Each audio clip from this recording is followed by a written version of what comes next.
Welcome to the Zadzooks Happy Hour, a podcast providing commentary on the latest in film, TV, games, and comics. My name is Todd Stoll, and I'm joined by 25-year veteran reporter covering pop culture, video games, and technology for the Washington Times, Joseph Zadkowski. So, is it a carbon monoxide leak this week that you're going to blame this on?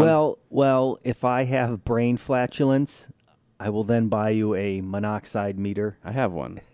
Okay. I'll keep an eye on it. This is like midstream. You didn't even start. It wasn't like, hello, welcome to my... Well, I just wanted to get it out of the way right now. Welcome to my Toddcast. Well, and it was a preemptive strike. I feel like we should apologize to the listeners that we do have, and that it wasn't a 30-minute podcast last week. It was more in the 40s. Yeah, so it wasn't very happy. It wasn't, well, I mean... It wasn't a happy hour. We had a good time with it. It's a happy 40 minutes. Yeah, it's a happy 40 minutes. Alcohol always helps. Yeah, that's true. So, I don't know if you saw. We're just going to go right into this thing. This is the Zadzooks Happy Hour. I'm Todd Stoll. He's, whoever he wants to be. Joe, okay, fine. You're going to be Joe? Yeah, I'm Joe. Okay, it's Joe Zadkowski. That's right.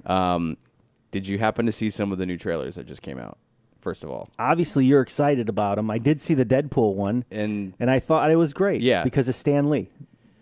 No, because of... Well, yeah, it was a little long. Should we be talking about it and ruining it for people? Well, go watch it.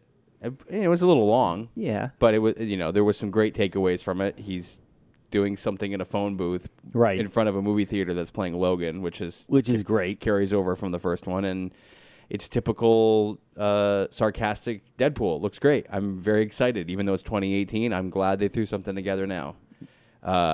Alien Covenant. Looks like an alien movie.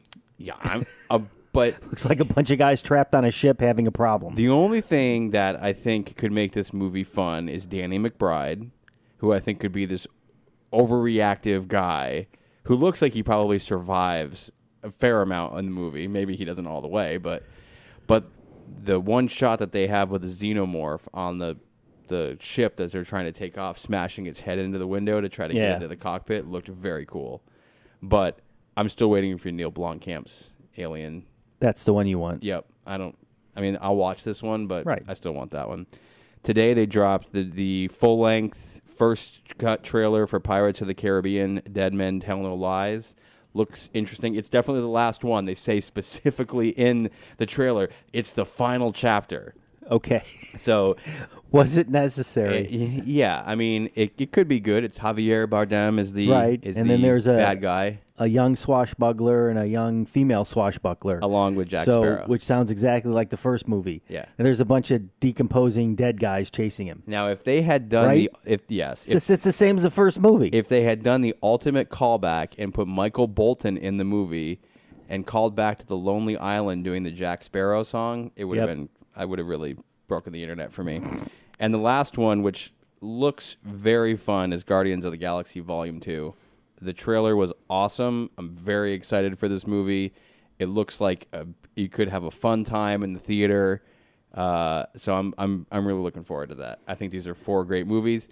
Next week, you and I are going to go see Logan. Right. Which the reviews cannot hype this movie up enough on how good it's going to be. We're very excited. Although I hear it's a bit of a downer. Well, it's supposed to be. Yeah. I mean, it's also rated R, I think, for blood and gore and violence. Speaking of downers,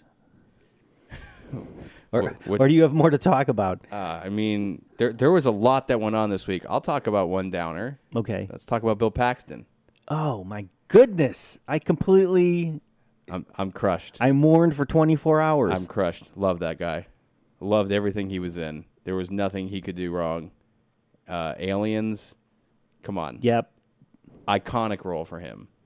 Apollo 13. Yep. Amazing. Twister. A weird movie. No.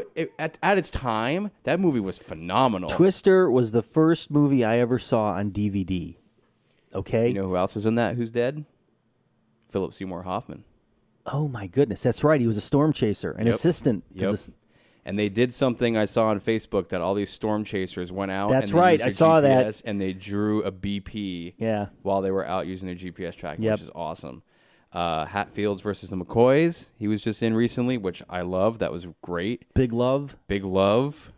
He was also in Training Day, which I don't know what they're going to do with now because I think it's on the air.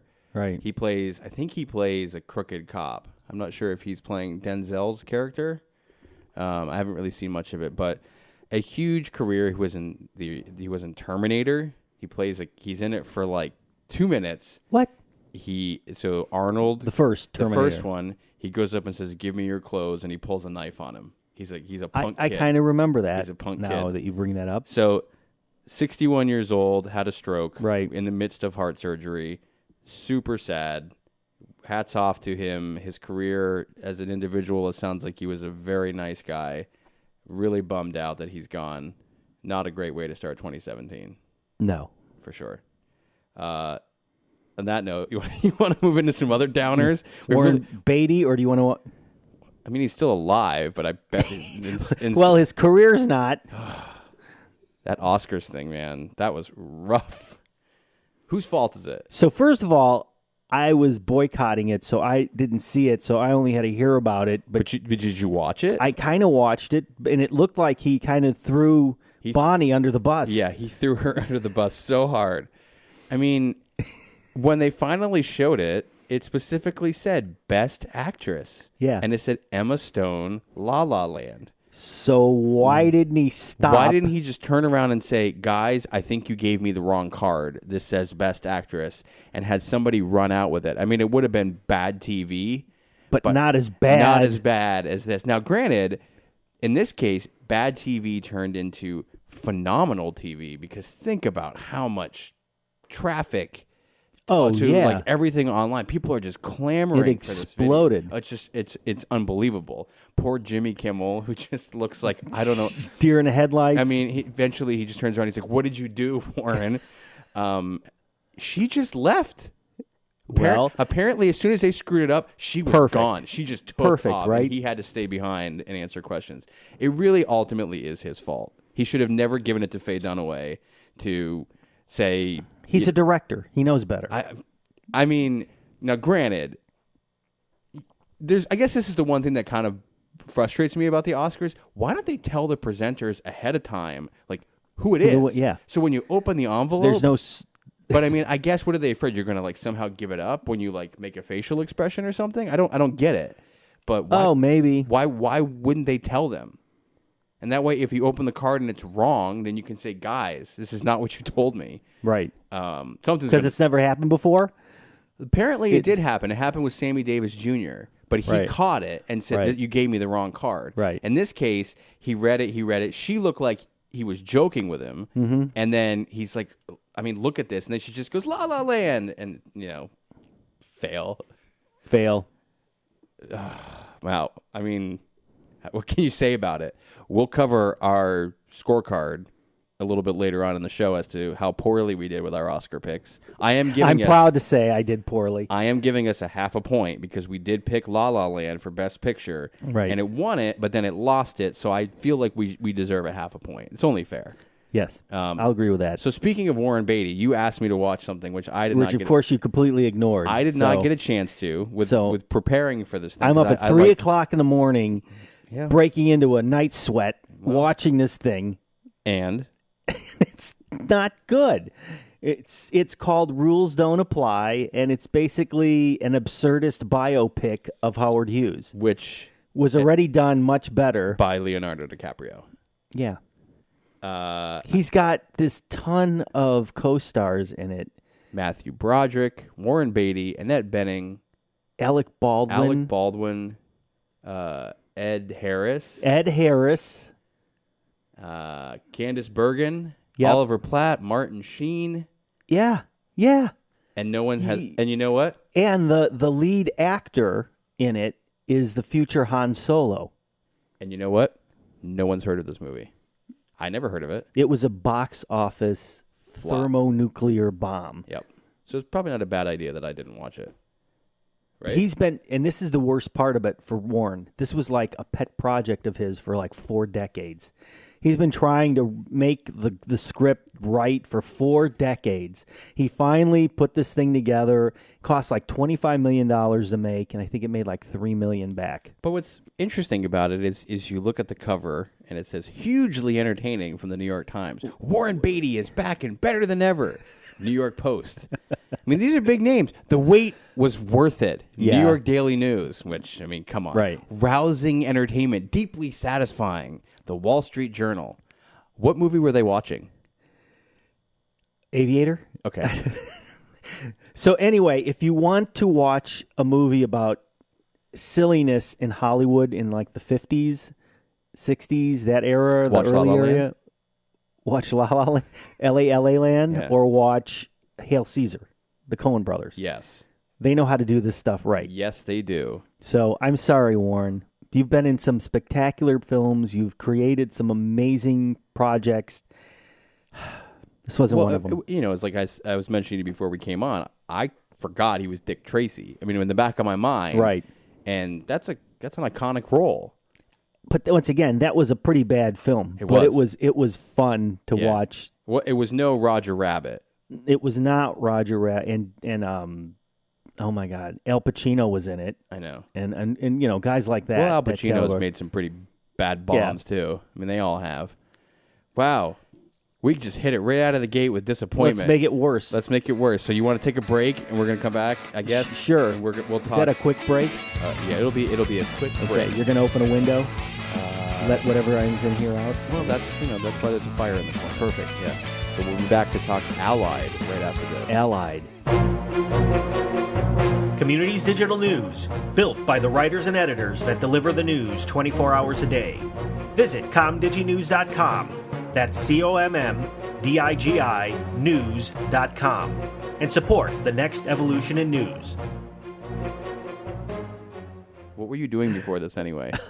Taking a nap. So you're taking a nap before you go to bed. I was preparing my energy levels. You were preparing yourself to go to bed. That's right. Wow. Well, I guess. But instead, I came over here freezing my butt off, by the way. That's Yeah. fine. All right. So we're going to get into Allied, the 4K Blu-ray digital HD release that is now available. Is it out? Yeah. Okay. Yeah. So before I dive in, you just tell me what you thought about it. Because you watched it in a different format than I did. Some of it was predictable. I could see Right. certain elements of it coming from a mile away. Some of it was... I had a really hard time comparing this to Inglourious Bastards because he's in a World War II Nazi movie there, and he's in this role. Right. I think that...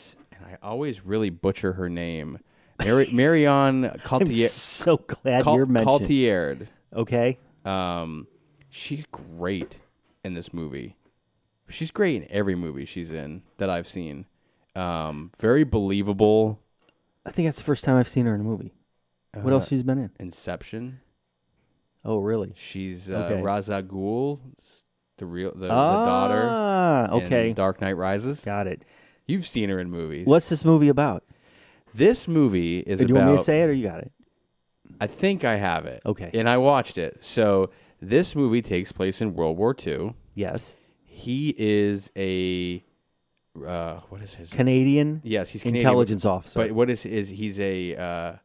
what is his rank? Because it's a very... Captain, I think. No, it's like rear wing commander.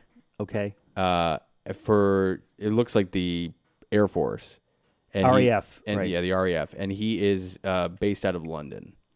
And he is sent into France to meet up with a woman who will play his wife in an attempt to assassinate an SS commander, a high-ranking SS official. Right. So the assassination's actually in North Africa. Right. It's kind of in the same area with Casablanca. Right. But she is French. She is French. She is a French resistance fighter. Correct. For all that we know. Wink, wink. Yes. So they managed to pull that off and have some crazy sex scene in a sandstorm in Africa, and then you fast forward to them marrying, Happily married with a kid. and then there is an allegation that she is actually a spy for the Right. Germans, and the movie really picks up at that point with, with Pitt's character, who is Officer Max Vaton. He is trying to prove them wrong. This is directed by Robert Zemeckis of Forrest Gump fame. Probably not one of his stronger films, I thought. There was a lot going on at times, and at other times it was a little slow. I really liked the realism of the air raids when they're in London. Yes. How about the opening scene where he parachutes into the desert? It's very cool. Right. A lot of that, Zemeckis, of course, loves using special effects. So there was tons of green screen in this. Lots. All over the place. Yep. You wouldn't even know it. It was so well done. No. But I thought it was a different perspective on World War II in the United Kingdom, seeing, the anti-aircraft missiles going off and, hearing the explosions. She actually delivers their child in the midst of an air raid. Right, yeah. And so that to me, I thought was a very unique approach on film that you hadn't seen before. Was, it's just something different you hadn't seen. If you watch the 4K and what usually has been happening these days with 4K is the original master is not being shot on 4K. It's being shot, the film's being shot even digitally like at 2K, and then they're upscaling. Mm-hmm. So in this one, they actually transferred a 4K master source. So it's really 4K, mm-hmm. and the cameras actually it was shot on were 6K resolution. Wow. So that opening scene is unbelievable. It's to visually watch. stunning on regular Blu-ray too. Right. It is gorgeous. And the other thing that I found, I know you're going to find this hard to believe, even though I'm a big fashion guy, and I know. I usually dress the latest trends. I know you do. Watching the costuming in 4K is unbelievable. Yeah. The actress, Pitt and the girl change costumes like almost every 5 minutes. Cotillard. Every 10 minutes, 5 minutes, they're in a new, really, really vintage suit or dress. Everything. The vehicles, the airplanes, the interior of the housing, the Nazi officers. When he is at the military headquarters that he's working for, right? The radios, the way the women are dressed. Yep. It's very authentic. It's got a 132 runtime, somewhere around there, 124, I think. I think that's about 124. Right. Yeah, 124. It was weird. The movie, I felt, was split into two parts, right? The first part was this big mission, which is, a pretty big build-up. And then the second part is, they're married and they're in London. And so at times, it didn't seem like they jived together that well, but they were fine as sort of standalone pieces. I think it's a very good movie. I think it was well acted, well shot, well edited. It's just it was a little weird for me because the build-up wasn't necessary in some instances. Right. There is a backstory to it, but we can't really give it away because it would ruin the film as to why they create this whole scenario as to how they meet. Right. Because it plays out further in the movie. Right. What do you think about the special features? Did you watch them? I caught two of them. I caught I went through the production design one. Yes. Because again, to your point, it was beautifully done. Yeah. And Gary Freeman production. So 10 featurettes, about 70 minutes. Lots of butt kissing interviews. Of course. Conspicuously absent, with nothing to say, Brad Pitt. Zero. That's interesting. He's not there. I mean, again, he's going through a divorce.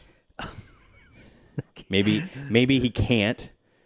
Maybe he was on another assignment at the time. But usually, when you commit to a film, I would assume that you want to promote it somehow. Well, and some of your salary has got to be put towards making these featurettes. Right.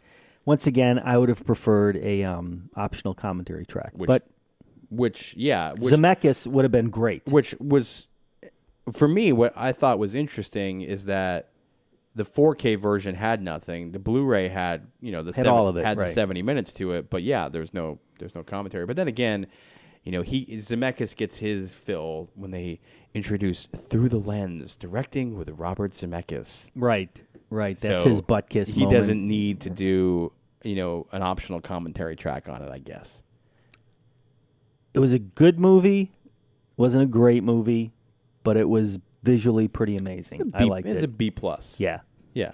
So solid movie. Solid movie. Not mind-blowing, but solid movie, and worth a watch. And I love the Nazis. So anytime there's a film with Nazis getting blasted, I'm good with that. There's a great scene in it, which isn't giving anything away, where he is behind enemy lines, and that is awesome.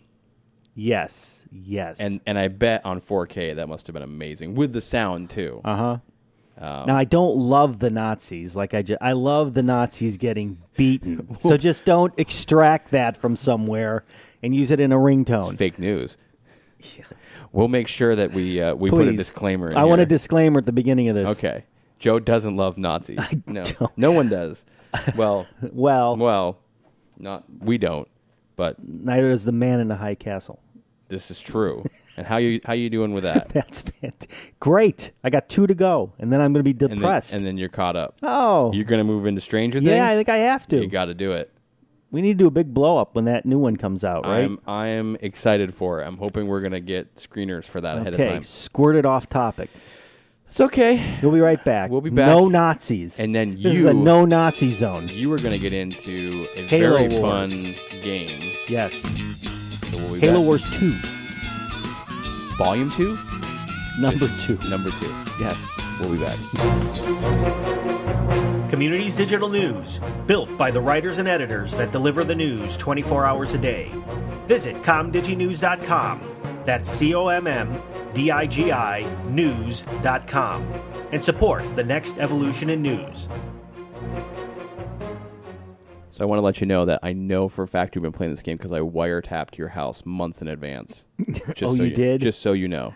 Once again, why I really appreciate reviewing video games, it takes forever.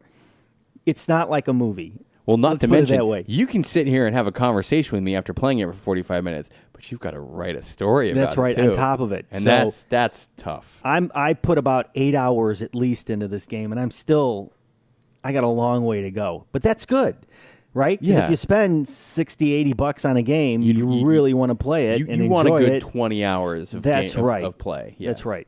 So Halo Wars 2 is a little different than like Halo, where Halo is like a first-person shooter. Halo Wars is a real-time strategy game, a bird's-eye view of the battlefield. Mm-hmm. You build your bases and your supply depot and your barracks and your air pad and your garage, and then you get troops amassed from there because points are being accumulated by the supply depot and by you walking around and finding energy cores and things like that. Mm-hmm. And then you deploy troops in the Halo universe. Okay? So that's the hook, right? Cool. You're playing a really neat real-time strategy game, and it's all Halo. The mythology's there. So part 1 of the game is you can play a campaign, and there's 12 missions, and they're about an hour each. And between many of the missions, there's these fantastic animated cutscenes. Of course. And there's been Halo animated movies in the past, and they are really just as good in this game. I mean, watching them is just fantastic. It's more interesting than the game at points. So what's the skill level to play the campaigns? So the skill level of the campaign is really, you can be a novice and really enjoy it. Okay. You don't have to be Mr. Hardcore Halo Wars guy to enjoy it. And I would play each mission at least a couple times because there's secondary objectives you can get. Mm-hmm. Like you want to be able to rescue all. In one mission, you play a Spartan, a female Spartan. Cool. And you go around and rescue a bunch of Marines from... God, I didn't even give you the story. So the backstory is you're on this massive airship and... like a blimp? Like a blimp. No, in Halo. You know what Halo is. I know, but... Like an interplanet, like a warship. Okay. You know, one of these... Okay. Yeah. Called the Spirit of Fire, which has been seen in other games. You're awoken from cryo sleep, and you're above this planet-sized, flower-shaped installation. It's called the Ark, and the Ark is where the Forerunners built the Halo rings. Mm-hmm. On the Ark, though, there is this faction of brutes that are called the Banished. And the brutes were part of the Covenant, and the Covenant were these multi-species group of bad guys attacking humans. Okay. That was the whole basis of the Halo universe to begin with, right? This war. So anyway, you've got to clean out this group of Banished who are trying to take over the Ark, and they're led by this really cool... And the Banished look like these ferocious ape-like humanoids, so it's very cool there. Nice. And you're fighting them, and the leader is this guy called Atriox, and that's the backstory. And you play through the campaign, and you try and wipe out these Banished guys before they cause a problem, to make it simple. Okay, so that's part one. Then you can, of course, after you really know your stuff and strategy and that kind, can go and play a multiplayer game, 3 versus 3 tops, I think. It's a really small kind of online environment. Mm-hmm. And you can battle as, the UNSC troops versus the Banished. So there's a multiplayer component if you want to. Can you play on opposite teams against each other too? That's cool. Yes, so that's cool. Also, in the campaign, it's cooperative if you want it to be. So that's really neat too, right? Nice. You go out with another guy. And one of the modes, the new modes in the multiplayer is called Blitz, and it's basically a collectible card game incorporated into the battle. So you accumulate these packs of cards as you succeed in the campaign and succeed in secondary objectives. And then you open these card packs up and create a deck. And then you can take this deck into battle. And it's a real-time strategy battle. So you're taking a group of troops and you're attacking and trying to hold these bases. Right. From another wave of bad guys. Sounds like a merging of Magic the Gathering. So and these cards pop up in front of you, and if you've collected enough energy cores, you can buy a card. And the card, of course, translates into deploying like flamethrower Marines or snipers or tanks or airships or all this. And all this stuff, by the way, is available in the campaign. You're going to run across all this kind of stuff. And it's one of those games that if you really like strategy, you will be so hooked, you will not stop playing it. Cool. If you don't like strategy and we're looking for like quick kills and frenetic, fast-paced stuff, you got to go back to Halo. So here's one question. With Xbox doing Xbox One S, are these games in 4K being downscaled for the regular, like the PS4 and the Xbox One? Or are they being upscaled, do you think, to the One S? I think they're being upscaled. I mean, it's weird because they're animated, right? So shouldn't they already be theoretically in 4K? Should be whatever K you want. Yeah, whatever K the developer put, right? Right. So yeah. So I'm actually really curious, which we can check the next time, is how many games are actually like built specific for the One S. Well, the interesting about if you buy Halo Wars 2, this thing called the Ultimate Edition online, you can play it on the PC as well as the Xbox One. Does it sync up? And it supposedly syncs up, and the PC version could have even better graphics based on whatever your PC's loaded with, right? Now, the big question is how long did this take to download? Oh, it was hours. It was.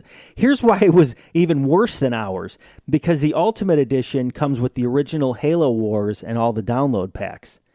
So you can literally, once you get this whole thing downloaded, you'll have Halo Wars to play through, Halo Wars 2 to play through, and then any subsequent season pass content is also going to be yours. Wow. So this is the more of the like $80 version. This right? is the $80 version. Right. Okay. So the normal one is just It's Halo. like $60. Yeah. Just Halo. But it's worth it. Yeah, if you don't have Halo Wars 1, Yeah, you might and as well, right? if you've never played a game like this before and you love Halo, you're going to really get into it, I think. Nice. So that's that. Any more questions? I don't think so. Okay. I think we can... See how cool it is?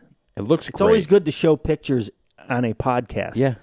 Listen, Because visually, there's a lot of explosions, some tanks. a lot of things blowing up. There's some green grass, warthogs. some Those trails. are called warthogs. Listen, we are winning it at describing this thing. There's Wolverines, these Wolverine vehicles that are anti-aircraft vehicles.